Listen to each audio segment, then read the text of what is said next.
make sure people are on. That works.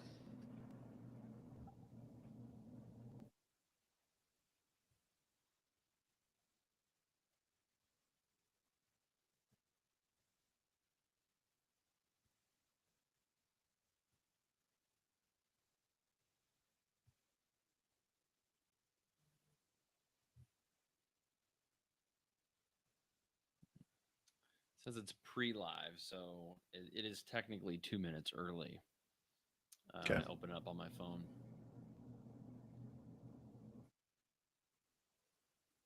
And I just gotta. Oh, now live on YouTube. All right.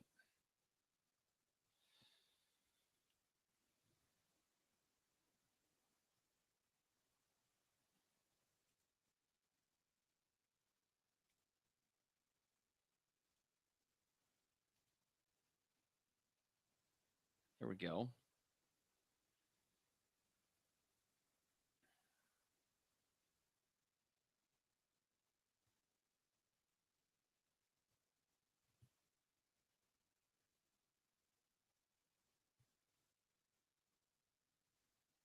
Still in the pre-live stage on LinkedIn, so we'll give it another minute. Give it the minute. Well, we are live on YouTube for anybody listening and watching. There we go. We're ready to roll.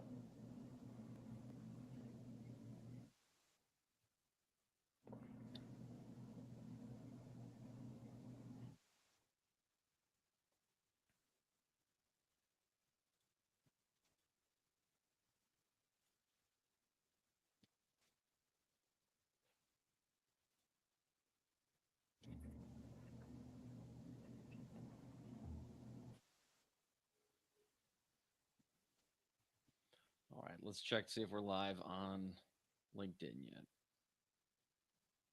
Okay.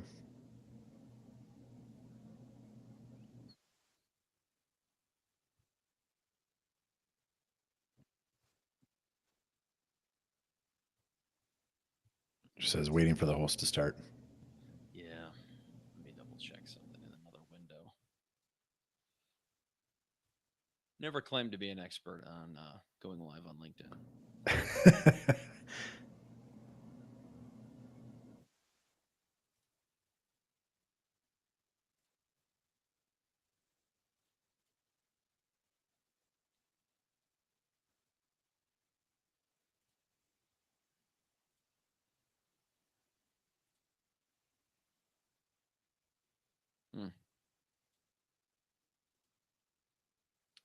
Well, so much for setting that up correctly.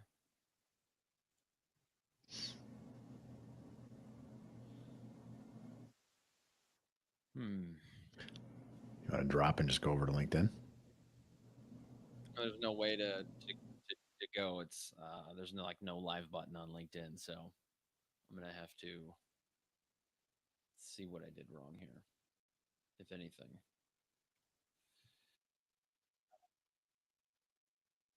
Let's see. Maybe I was wrong.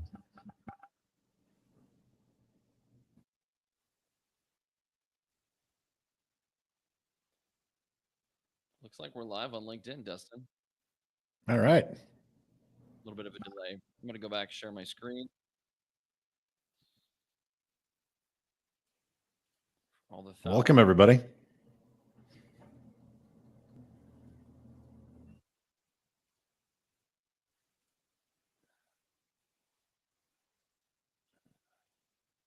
Anybody listening, and Dustin, if you're listening, there's about a good 5-second delay. Yep, no worries. Everybody's loading up now, so we'll give everybody about a minute here to get logged in, and we'll get going.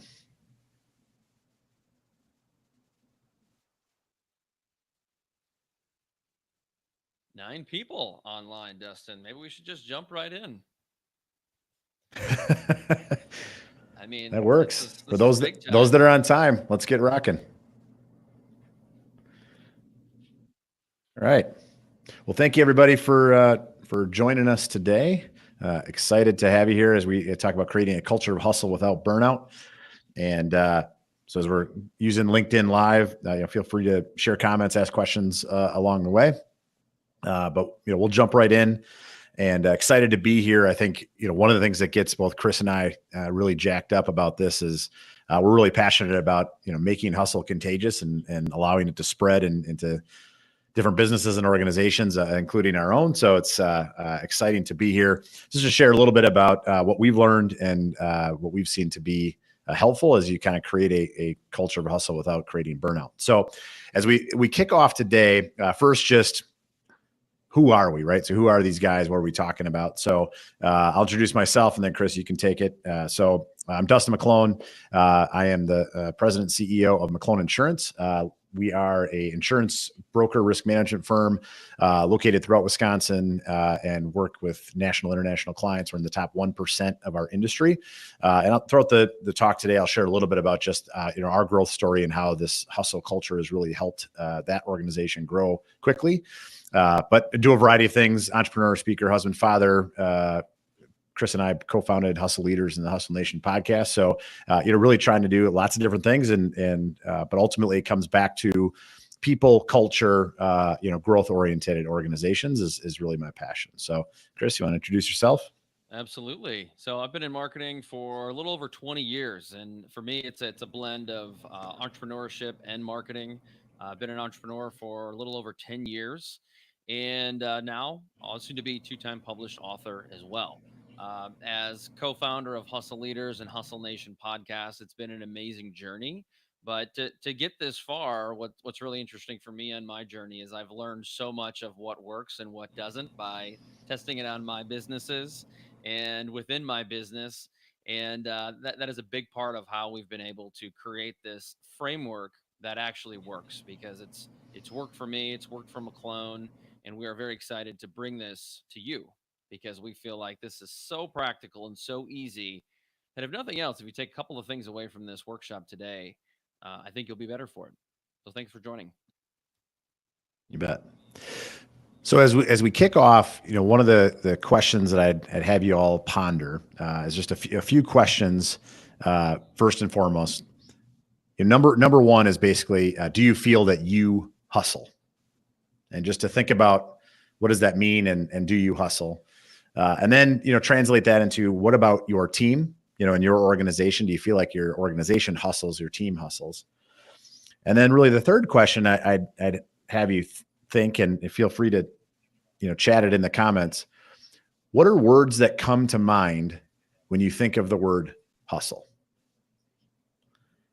And as we've talked to lots of different businesses and organizations of what are some of these words, words like passion, words like sacrifice, words like hard work, words like dedication, words like putting in extra hours, words like doing the extra little thing. There's all these different things. But one of the things that we've seen time and time again is it's very much like a youth sports game. And so if any of you have been to a youth sports game, you've heard parents in the stands yelling to their kids, hustle, hustle, hustle, hustle. And yet what happens to the kids when the parents yell that? Does any kid do anything different? No, they don't do anything different. In fact, in many cases, they might look back at the parents and say, well, what are you talking about? Like, I already was hustling. Like, you're the one sitting in the stands. I'm the one out here working my tail off. Right. And, having both Chris and I both being coaches and business leaders, entrepreneurs, things like that, one of the things we've seen is that the problem is we all have different definitions of what hustle actually means.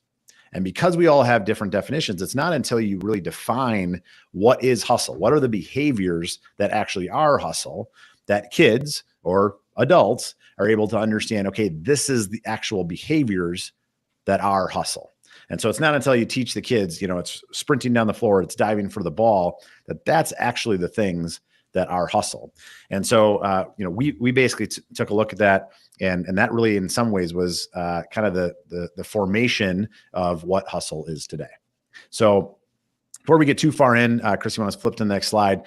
One of the things as you are here today, we know a lot of times there's schedules and things like that, and people need to hop on and maybe hop off and things like that. So we do also have a podcast. Chris and I drop a new episode every single week. Hustle Nation podcast, leadership, development, entrepreneurship, a lot about hustle, a lot about growing businesses and things like that. So feel free to check that out as well as our websites, hustleleaders.com and Hustle Nation podcast. We've had some great guests recently too, like former football players, NFL players, CEOs, authors, some really amazing conversations. They just keep getting better. Yeah. Yeah, as Chris and I have said over the years, certainly we think it's valuable to listen, but frankly, we get so much more value out of just doing them ourselves every week. So, just a ton of value that comes from that. So, but as we get started, to take a step back, let's really just think about the world that we're in today. And this world we're in today is one of rapid change, not just slightly faster growth, but in many ways exponential growth. So, this is an example of it. What this graph is basically illustrating is the length of time it took different technologies to reach 100 million users. And so for the telephone, as an example, it took 76 years to reach 100 million users. Internet took about about 7 or 8 years, I think. Facebook took about 2 years. ChatGPT took less than 2 months to reach 100 million users. And if we even think in other categories where this has happened, right? So if we think back into the COVID pandemic, so we have about 160 million people in the country that work in the US. And one of the things that's interesting is we went from about 23 to north of 70 million people in 3 weeks that basically said, I now work 5 days a week from home or more. And when you think about the exponential change that's had and that we still feel today, that happened so rapidly. In many cases, that happened in 3 weeks. And so the idea is you think about this world of exponential speed and exponential change. Do you think leadership is more or less important in a world of rapid change? And now, clearly, leadership is more important. And if you think about maybe why that is, well, the reason leadership is more important is because in a world of rapid change, people in our organizations are in many ways desperate to understand, where is this going and what can I expect next?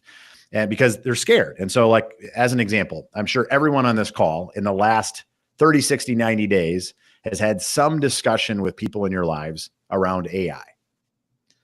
And when you think about those discussions that you've had around AI, I want you to consider how many of those conversations had at least some sense of fear in the conversation. Now, I will say in talking to lots of people over the last year about this, I've yet to find anyone that says that they didn't have at least one of those in the last 90 days that had fear. And frankly, most of them, that's almost where it starts, is fear. I literally had a conversation last night with a group of friends, and it was all around the fear. It was all around, what's going to happen with AI and what's it going to do to our lives.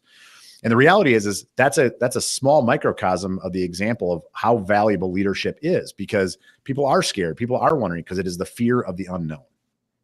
And so one of the things we know is in order for businesses to grow and scale, we need leadership anytime, but certainly in a world of rapid change, we need a lot better, more informed, more trained, more developed leadership. So Chris, you want to head to the next one?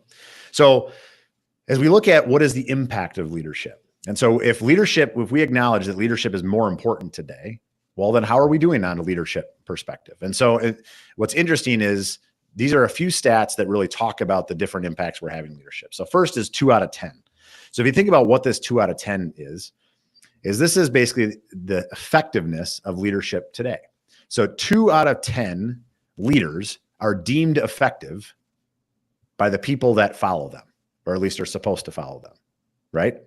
So 2 out of 10. So what that means is we have a huge opportunity to improve our effectiveness of leadership, because as we all know, you're not a leader if nobody's following, right? And so when only 2 out of 10 are basically deemed effective by their teams, that means we have a tremendous opportunity. The second statistic is 70%. So one of the things that we know, and this is very intuitive, 70% of someone's engagement at a workplace is dictated by their leader, right? We hear this all the time, right? You don't leave the job, you leave your leader. And so we know that leadership is important. We're not very good at it. It has a huge impact on employee engagement. And the third stat is really the kicker. So the organizations that have highly engaged workforces, highly engaged employees, outperform their competition by 202%. So that's the business case, right? This is the reason why this matters. And in fact, this is likely what I would contend while many of you are here, right? Why would you spend some time to learn about what is this hustle culture thing all about? It's because we know that if we can increase leadership effectiveness, have a more highly engaged workforce, we are going to win and we are going to outperform. All right, next slide. So let me talk about a situation I had, my light bulb moment. So I took over as CEO of McClone back in basically 2017. And one of the things that I was dealing with, so we were founded in 1949 by my grandfather. So I'm third gen. And one of the things about third gen businesses is a lot of times they fail because they don't innovate, they don't grow, they don't scale. And as I was taking over leadership of the company, we were a good company. We had good people, we had a good brand. But I just felt like there was something more. I felt like there was this dormant potential that was in our organization. And I, as the new leader, now had to figure out, how was I going to release that dormant potential? And many of you, you're probably in this same boat, right? You see all this potential in your organization, but it's like, how do I unleash this? How do I really take advantage of this? And so I was struggling with that. And ironically, this was a Saturday afternoon, and I'm talking to my wife, and we're also at that time both youth basketball coaches. Now, in full disclosure, she's a much better youth basketball coach than I am. But so we were having this kind of weird conversation about how do we not only release this potential in McClone, but how do we release potential in my case, my fourth grade boys basketball team, right? And so it would seem that these things are weird to kind of intermix, but we were kind of talking about, okay, we could maybe run this drill, or we could maybe teach this offense, or maybe focus on this defense, and then in the business, it was like, well, we could do this for marketing, or look at this for talent, or whatever. And all of a sudden there was this light bulb moment of like, what if we could just get these kids to hustle, right? If we could just get these fourth grade boys and fifth grade girls, if they could just hustle and out hustle all the teams that we play, that clearly is going to increase our chances of winning, especially not even just in the short run, but also in the long run.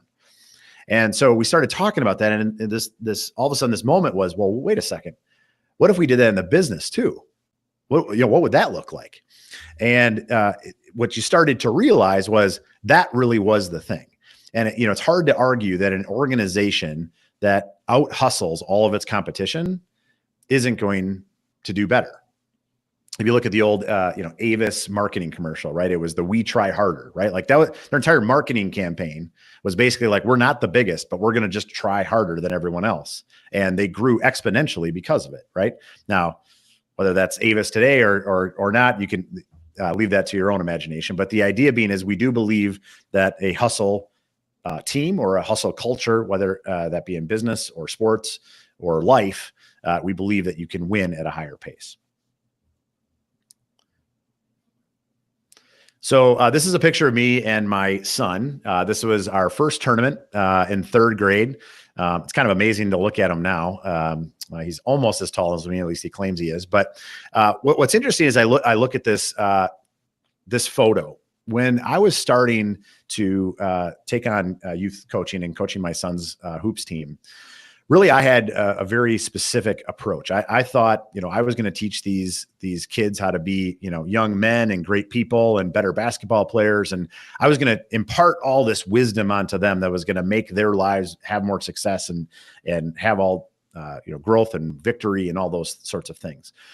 But what's interesting is, as I look back, is when I'm sitting in this photo, I didn't really realize that what really was going to happen in the coming years was I was going to learn so much more from them than I possibly could have taught them. And that was really the amazing thing, is the amount of microcosms that exist in youth sports that we can apply not only just in business, but in life was really unbelievable. And so I wanted to share some of these things that I learned, that I came across, that I think were really interesting. And so the first one was, so I had this light bulb moment. I'm going to go back. I'm going to teach these kids how to hustle, right? And it's like, all right, I've got it figured out. I'm going to be really inspiring, and I'm going to say the right words, and I'm going to have these great speeches and all that sort of stuff. And I'm going to teach them how to hustle. And as you can imagine, if you've ever had someone basically tell you to hustle or work harder or whatever, right? It doesn't have usually a great response, right? It's like, well, I thought it already was, right? Well, as you can imagine, that's exactly what happened when I, went back then to start coaching these boys again. Was, well, hustle. Well, I thought I was, right? What are you talking about? And it was really because I hadn't defined those behaviors. And the minute I started to define, you know what hustling is, it's sprinting down the court, it's making the extra pass, it's boxing out every time a shot goes up. It's understanding the little things, it's understanding the offense, it's understanding where you're supposed to be, it's cheering for your team. It's like those are the behaviors. And once I started to define those behaviors and reward those behaviors, guess what? More of those behaviors started to happen. And so it's really about how do we start to define more and more of those behaviors. And the other thing that I thought really stuck out was all of a sudden you started to realize that we were winning certain games that frankly, I didn't know that we could win going in. And why? It was because suddenly those behaviors that were hustle suddenly started to pop up, suddenly started to bear fruit. And that wasn't day one, right? That these things take time. And what we also started to learn was that it can be applied anywhere, right? You're no longer just telling these kids that you just want to hustle when you're playing hoops. Now you're having conversation about, well, look, you should be hustling in school. You should be hustling in, treating your parents correctly, right? You should be hustling in the other sports that you're in, right? You should be hustling in all the things that you're trying to accomplish. But there was also something very interesting that also seemed to happen. And if you can imagine this, you've seen this already in your lives. As we started to define hustle and reward it and talk about it, there were certain kids that bought in. And frankly, there were certain kids that didn't. What do you think the kids that bought in and the kids that didn't buy in, what do you think those discussions look like? And what we saw is those that weren't bought in, those that weren't into the hustle, what did they do? They basically picked on the kids that did. Right? It was you're a brown noser, you're just doing what coach wants to do. Right.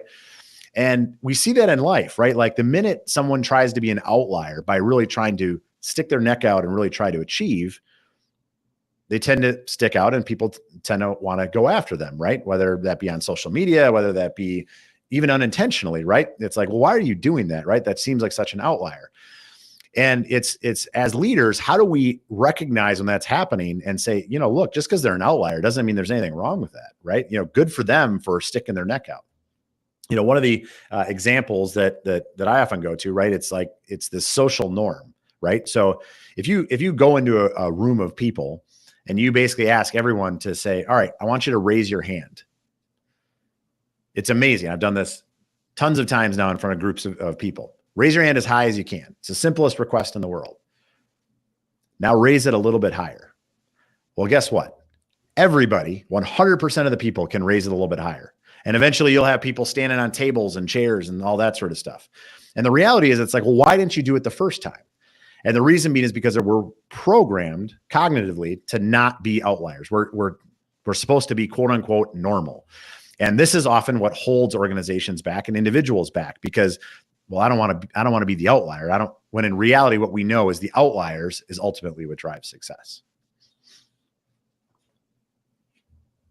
So before we get into like what the hustle framework is, I think it's important to really establish, how do you start this? And so there's this almost anti-hustle movement out there that really talks about burnout with hustle. And both Chris and I will tell you, if you use the principles of hustle without taking these first steps first, you will actually accelerate yourself to burnout. Because what burnout ultimately is burnout is about doing a lot of energy, a lot of effort, and not getting results. That's how people burn out. No one burns out when they're doing the thing and they're getting rewarded and results all the time, right? Like it's human nature. If we get the reward, we're going to continue to do it. And so, but as leaders, we always have to start with this say-do ratio. As leaders, we can't no one's going to follow someone that says, hey, go do this. I'm not willing to do it, but you should go do it, right? And so it's how do we really evaluate our own say-do ratio so that we're doing the actions of hustle? Because if we're doing the actions of hustle and then talking about them and rewarding them, it's going to accelerate your transformational change organizationally. So it really, at the end of the day, it starts with you. So Chris, next slide. So it really begins with clarity of vision. So one of the challenges that most people have when they think about hustle or hard work or dedication to any goal that they have, it's amazing how many lack clarity of vision. And so if you think about New Year's resolution, right? I'm sure many of you on this call, right? You've done a New Year's resolution, and we all know New Year's resolutions mostly fail. Now, why do they fail, right? Now, there's a number of reasons why they fail, but one of the biggest things is it's, New Year's Eve, and maybe, I don't know, maybe it's you had a couple extra cocktails and you decided, hey, I'm going to change my life tomorrow, right? And so you make a goal, right? You say, all right, I'm going to lose 20 pounds next year. And then, maybe even you sign up for a gym, and maybe even the first week you go to that gym, but it really never stays durable. And the reason being is because you really don't have a clarity of vision. You don't really understand what is really your why. What are you really bought into? What are the things that it's actually going to take to achieve that goal, right? And so one of the things that Chris and I spend a lot of time on is everybody wants to jump into the work. Everybody wants to jump into, let's just take the action. And don't get me wrong, by the end of today, our goal is that we do two things. One, we hoping to open up some perspective, and two, we hope to create action. Because at the end of the day, without action, nothing's going to get done. But how you focus that action is really critical so that you don't get into that burnout stage. And that's not just true for yourself, but it's true for yourself and your team. Because far too often, this is why people fail basically in their process. So Chris, you want to hop to the next one. So as we look at what is kind of our approach to clarity of vision? So one of the tools and training that we use is the 2020 Vision Guide. And so in the interest of time, I'm going to walk through this relatively briefly today. But one of the things at the end of this webinar, we do have a link basically to this 2020 Vision Guide and training that you can feel free to get to if you had to hop off or whatever, or have to hop off, just shoot Chris or I a message. We'll be happy to share it with you. But it's free, no cost to anything.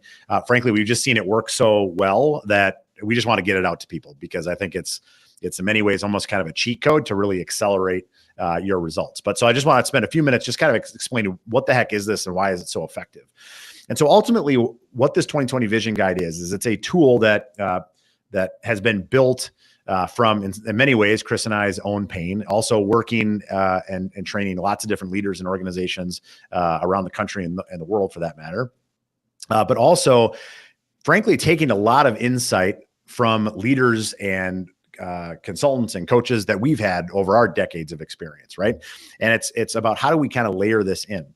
And so really at a high level, what this does is it starts with, what is your why, which we could spend hours on this. And in the training, we talk a little bit more about it. But it's because you got to layer that in. A lot of times the reason people lack clarity is because they're really not bought into it. So a quick example I'll use of this is myself. So this was, roughly about 5 years ago.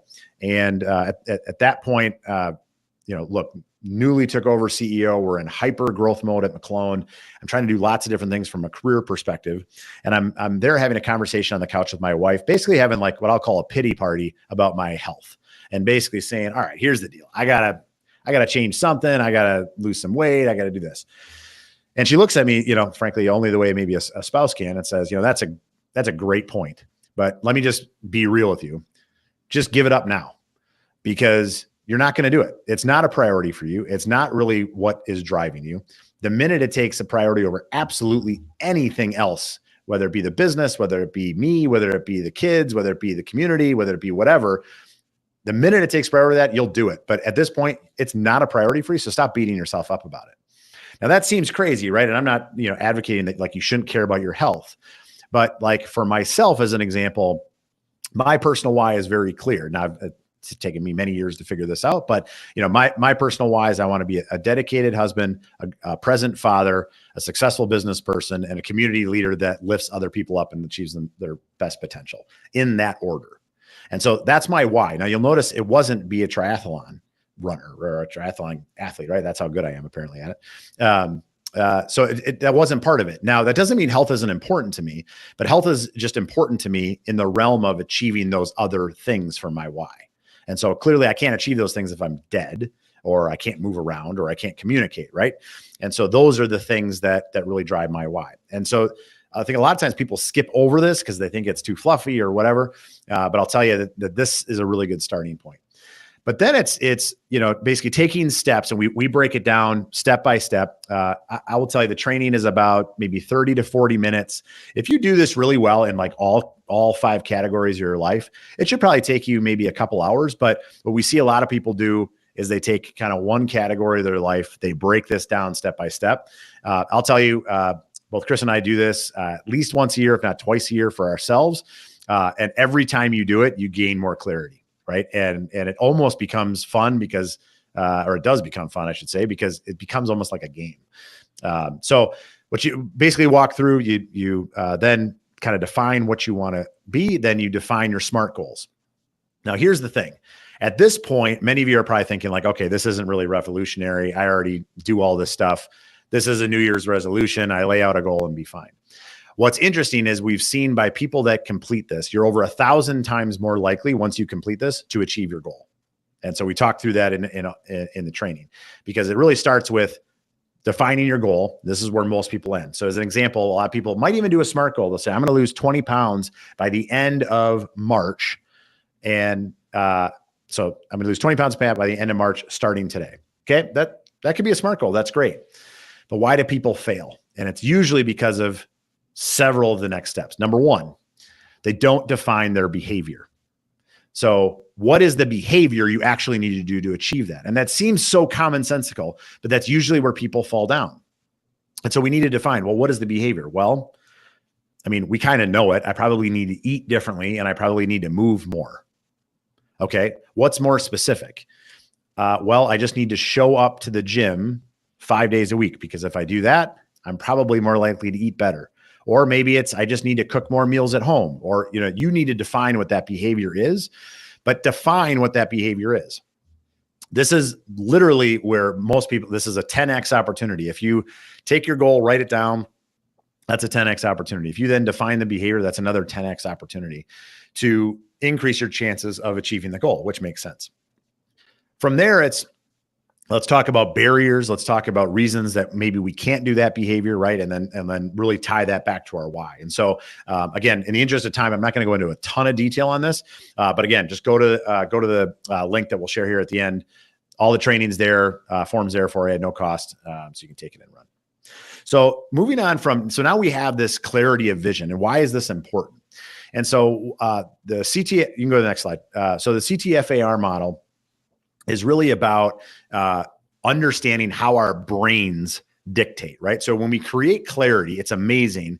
It really feeds into this. This is a cognitive science really around how do we basically change our brain, right? If you can change your brain, you can many times change a whole bunch of other things, including your results, as this shows. And so your circumstances are what they are, right? And that doesn't mean you can never change your circumstances, but you can't change them in the immediate, right? Circumstances you can change over time.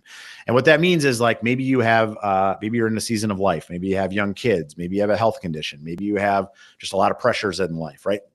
Those circumstances aren't fake. Those are real, as long as they're factual, right? But then those trigger thoughts. And ultimately, thoughts are the one thing that we as humans can change.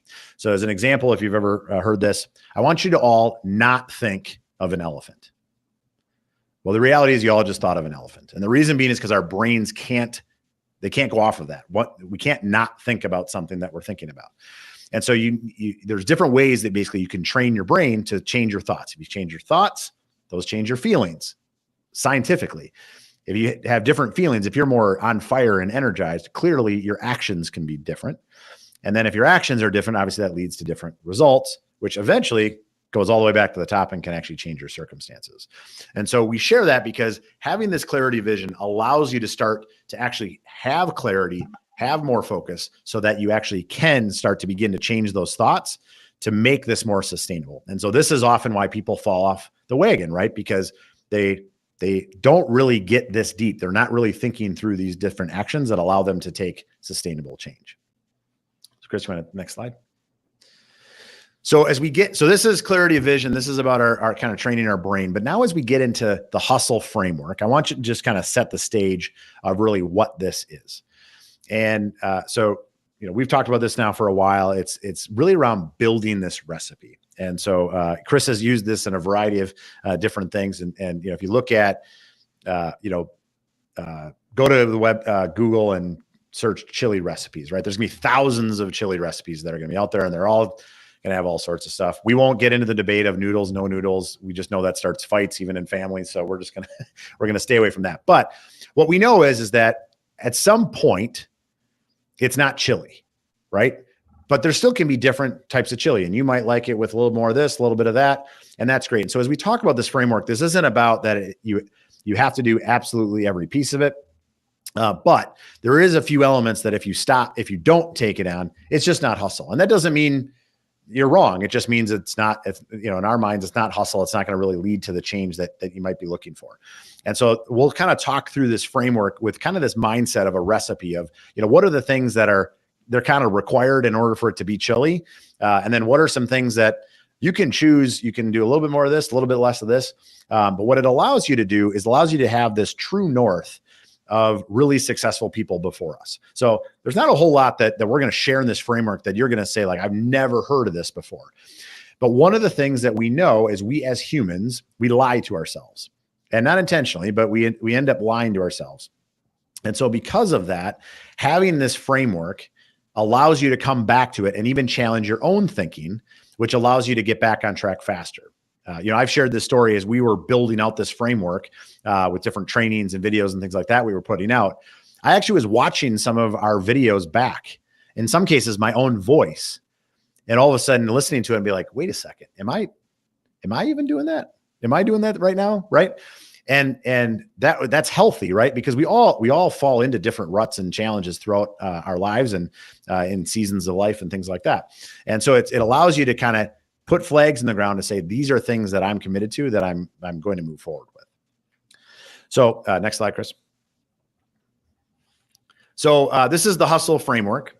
So HUSTLE for us is actually an acronym. So HUSTLE stands for hard work, unrelenting, smarter, not just harder, take chances, learn from others, and enjoy the process.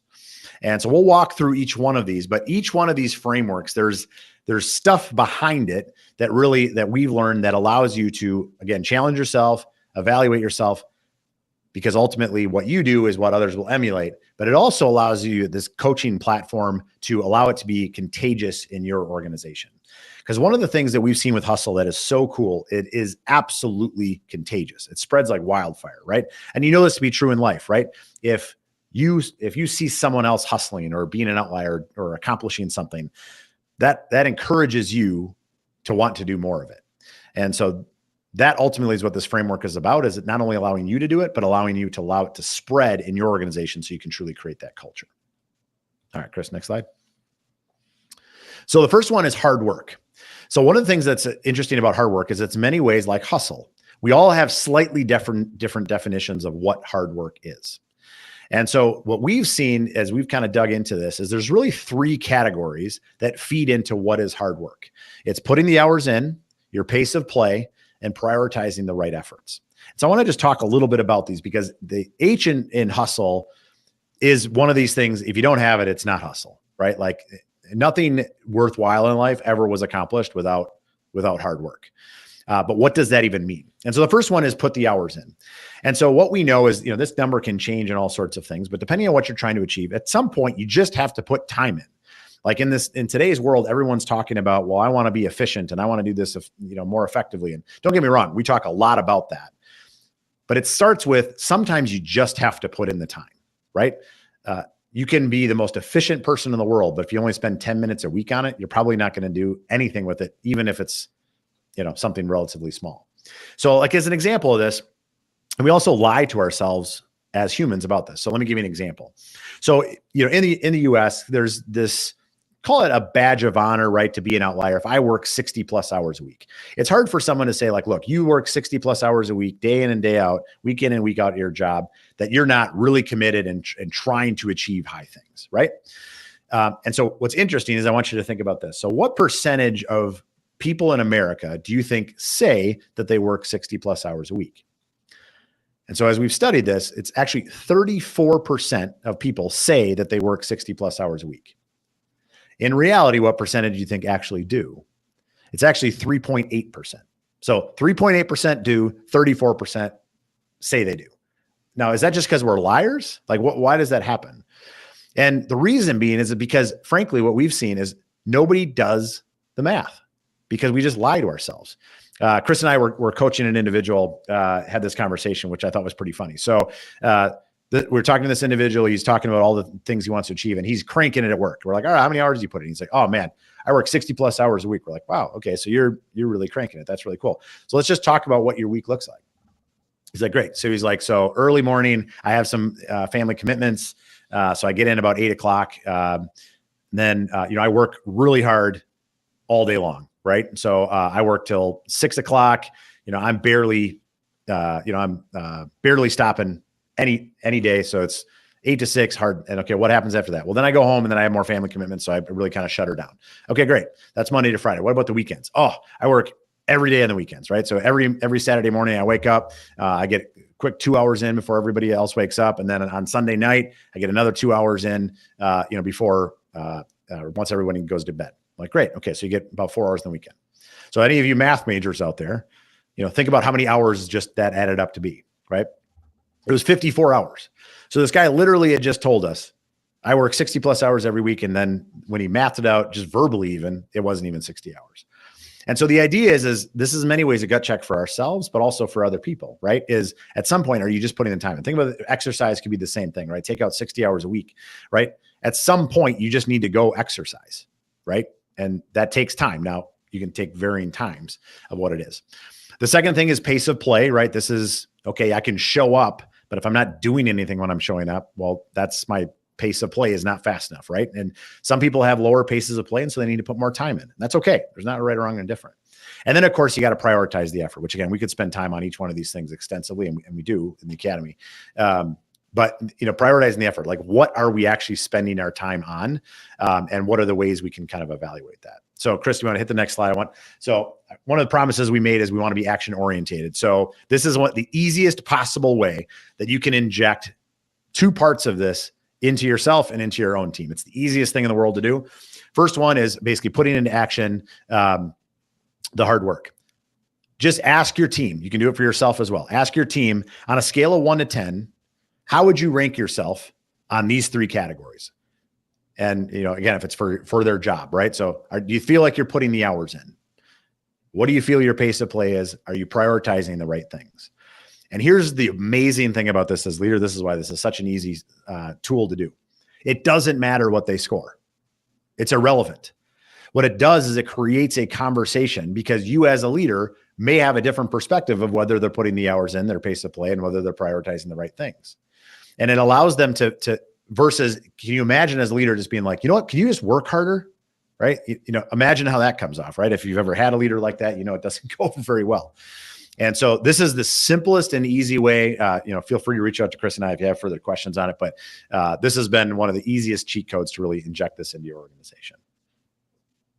Going on to the next slide. This is the other easy one from a H hard work perspective. The time machine weapon. So ultimately what this is, do a time tracker on yourself, do a time tracker on your team. Now, here's what I will tell you. Track every 15 minutes, do it over 2 weeks. Now, here's the key with this. If you're the leader and you don't have a very trusting relationship with your team, you got to approach this very differently. Because as we know, if you go as the leader and say, hey, I just want to track your time every 15 minutes for the next 2 weeks, both at work and at home, that's going to be weird and invasive and not really build a trusting relationship. At the end of the day, you don't even need to see this, because this isn't the old management tool of, I want to know what you're doing throughout the day. This is really about them opening up their own eyes. As an example, I do this on myself every 6 months. And every time I'm about to do it, I say, this is dumb. I'm already efficient. I don't need to do it.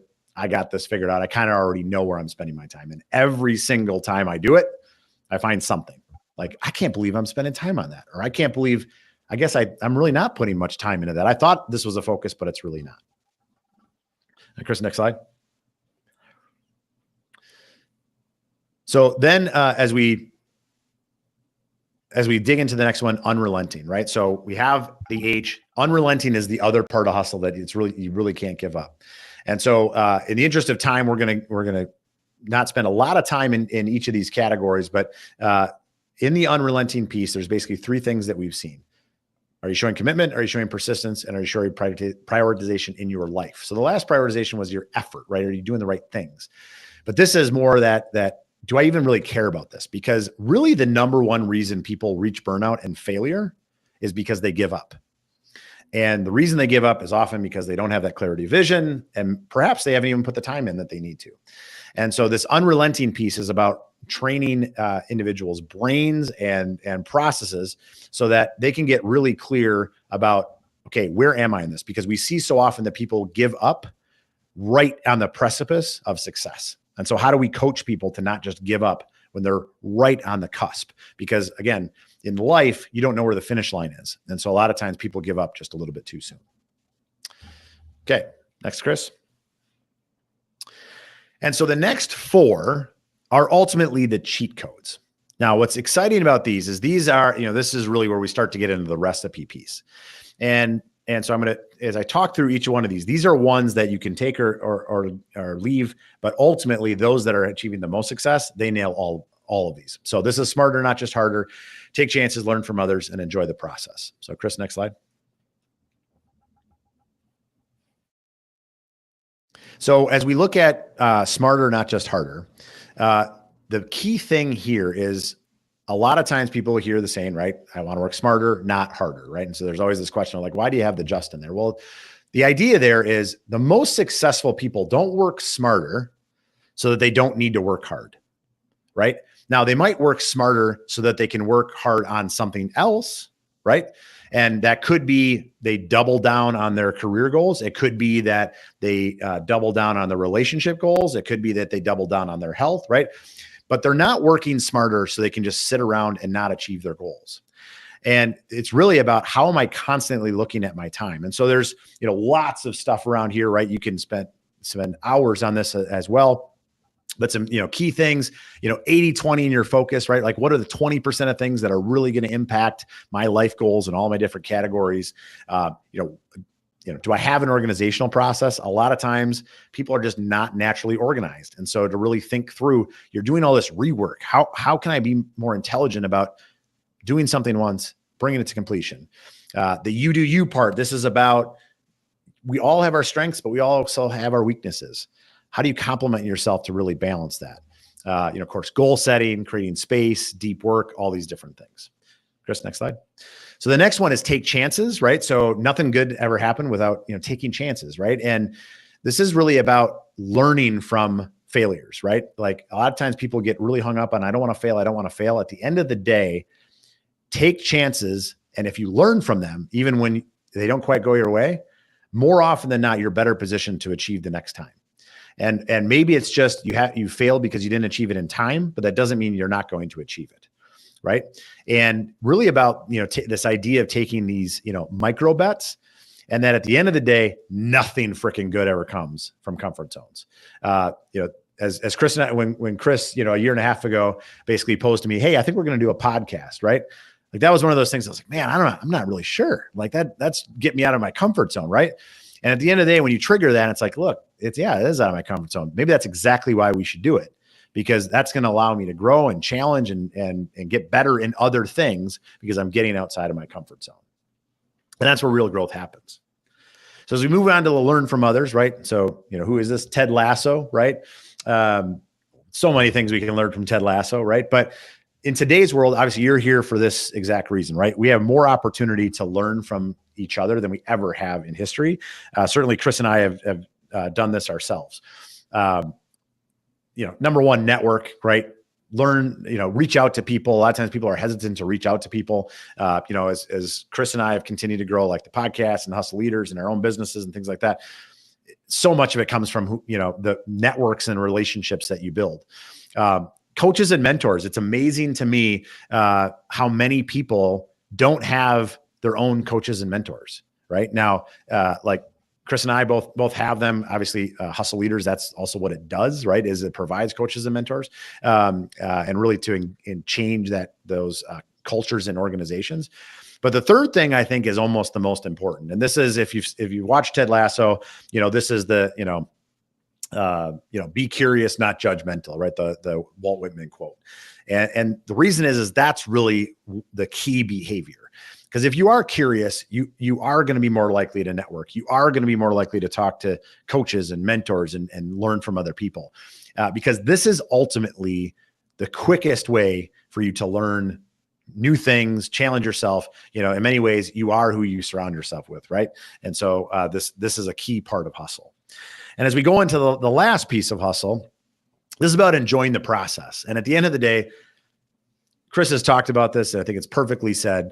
If you do it right, it actually just becomes fun, right? It becomes this game in many ways, because when you start to see all these things stack up wins and have people see it for themselves and them light up and be on fire, it allows you to enjoy the process of getting better, right? If you're always out of your comfort zone, you're always out of your comfort zone, but it becomes fun because you're constantly being rewarded. This is in many ways the secret to not having burnout, because what we've seen, in all the cultures that I've been a part of, if you're constantly thinking through that lens of gratitude, being thankful for the wins, rewarding and recognizing people and encouraging everyone to do that, and having that passion for high performance, that's what creates this flywheel from continuing to run.